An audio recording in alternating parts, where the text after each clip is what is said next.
Hey there. Today we're reading chapter 13. When we left off in chapter 12, Judd Travers had stopped by Marty's house and found out that they were taking care of Shiloh, and he also found out that Shiloh was injured, which he did not know beforehand. So he said that they can keep Shiloh until he's well, but when Marty's mom asked if it was okay for them to buy Shiloh, he said no. So we'll kind of see where it goes from there. Chapter 13. I'm back to not sleeping again. Everything I can think of to try, I've already thought on and turned down. Even thought of Dad and me driving to Middleburn and going to the county courthouse to report a man who's mean to his dogs. Thinking maybe they wouldn't let Judd have Shiloh back again.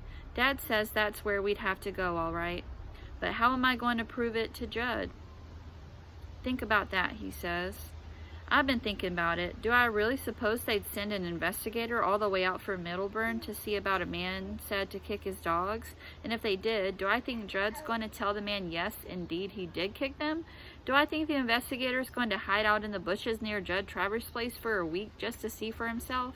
Tyler County hasn't hardly got the money to investigate reports of children being kicked, Dad says, much less dogs.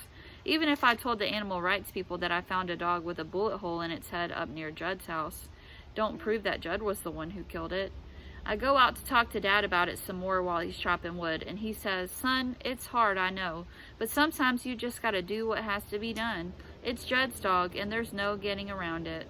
Ma tries to make me feel better. She says at least I brought some joy and kindness into the life of a dog that never had any before, and that Shiloh will never forget me. But that makes it even worse. Wish he could forget. Keep thinking of how Shiloh is going to look at me when we drive him over to Judd's, and my eyes fill up again. Becky, she's been crying too. So has Darlene. The one good thing about it now is that the whole family loves Shiloh, and we can talk about him out loud. But there's not one thing we can do. 3 more days, and we have to give him up. I walked down to Friendly on Friday to talk with David Howard. David feels almost as bad as I do. I hardly finished telling about Shiloh, and he's got tears in his eyes already. David Howard's 30 pounds heavier and bigger than me, and he still don't care who sees him cry. I've been thinking, David, I say. You got relatives in Ohio, don't you? He nods. You think any of them would take Shiloh? Could you call him up and ask, could they drive down here tomorrow and take him back with them? And I'll tell Judd we let Shiloh out one day and he never came back. More lies. But David's shaking his head already. It's only Uncle Clyde and Aunt Pat, and she's allergic to dogs. They had one once and had to give him up. On the way back home, I'm thinking about some place really good I could hide that dog. The old grist mill, maybe, up by the bridge. The door's padlocked, but it don't take much to get in, 'cause the top of the building's open where some of the roof's blown away. I bet I could hide Shiloh in there for 10 years and he'd never make a sound. But what kind of life is that? Couldn't ever take him anywhere except after dark. Even then, he'd be so close to Judd's place the other dogs would probably sniff him out. Slowly the minutes and hours of Friday tick by. Then it's Saturday, and our last day with Shiloh.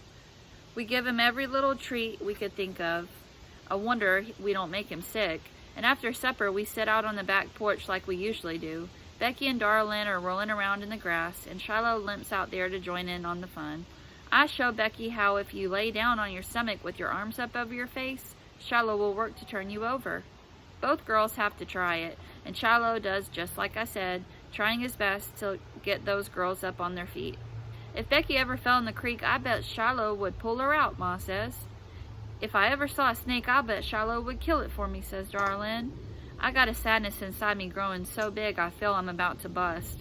That night I sleep a little bit, wake a bit, sleep a bit, wake some more. About dawn, however, I know what I gotta do. I get up quiet as can be. Soon as Shiloh hears me, of course, he's out of his box. Shh, Shiloh, I say, my finger to my lips. He watches me a moment, then crawls back into his box, good as ever. I dress, pull on my sneakers, take me a slice of bread from the loaf on the counter, and a peach off the tree in the yard. Then I take the shortcut through the east wood toward Judd Travers. Well, he's going to Judd Travers' house. It's the only thing left to do. I'd talked to Dad, to Ma, to David, and nobody's got any more idea of what to do than they did before. What I'm fixing to do is talk to Judd Travers straight and tell him I'm not going to give Shiloh back. Rehearse my lines so often I can say them by heart. What I don't know, though, is what Judd's going to say, what he's going to do. I'll tell him he could beat me, punch me, kick me, but I'm not going to give that dog up. I'll buy Shiloh from Judd, but if he won't sell and comes to get him, I'll take Shiloh and head out in the other direction. Only way he can get his dog back is to take me to court, and then I'll tell the judge how Judd treats his animals. Halfway through the woods, I'm thinking that what I'm about to do could get my dad in a whole lot of trouble. Around here, it's serious business when you gotta quarrel with your neighbor and you gotta carry it out as far as the law. Folks ain't that fond of Judd, and most of them likes my dad, but when it comes to taking a man's property, I figured they'll side with Judd. I'm not making life one bit easier for my parents, or Darlin, or Becky, but I just can't give up Shiloh without a fight. Will he shoot me? That thought crosses my mind too. Some kid got shot down in Mingo County once. Easy as pie for Judd Travers to put a bullet hole in my head, say he didn't see me. I got my feet pointed toward Judd Travers' place, though, and they ain't about to turn back. Still so early in the morning, the mist is rising up out of the ground, and when I come to a stretch of field, looks like the grass is steaming. Sky's light, but the sun hasn't showed itself yet. You live in Hill County, it takes a while for the sun to rise. Gotta scale the mountains first. I'm practicing being quiet. What I hope is to get to Judd's house before he's wide awake, taken by surprise. He sees me coming a half-mile off without Shiloh, he's likely to figure what I got to say and have his answer ready. I want to be sitting there on his porch the moment he gets out of bed. A rabbit goes lickety-split in front of me, then disappears. I went out hunting with Dad once, and he said that when you first scare a rabbit, it hops a short way, then stops and looks back. That's when you gotta freeze. Can't move nothing but your eyeballs, Dad says. What you have to look for is that shiny black dot, the rabbit's eye. If you look for the whole rabbit, you almost never see him because he blends into the scenery. So I don't move a muscle and look for the shiny black dot, and there it is. I wonder what's going on inside of that rabbit, if its heart's pounding fierce. No way I could tell it I wasn't going to do it harm. So I go on back to the second stretch of woods, heading for that second field. I'm just about to come out of the trees when I stop dead still again, for right there in the meadow is a deer, a young doe. She's munching on something, and every so often she stops, looks up, then goes on eating again. Hardest thing in the world for me to see how anybody could shoot an animal like that. Then I think of a couple winters ago, we hardly had any meat on our table, and I guess I could see how a father with 3 kids could shoot a deer. Hope I never have to, though. I'm just about to step out into the meadow, then crack. It's the sound of a rifle. It splits the air and echoes back against the hills. The doe takes out across the meadow, heading for the woods. Its front legs rear up, then its back legs as it leaps, its tail a flash of white.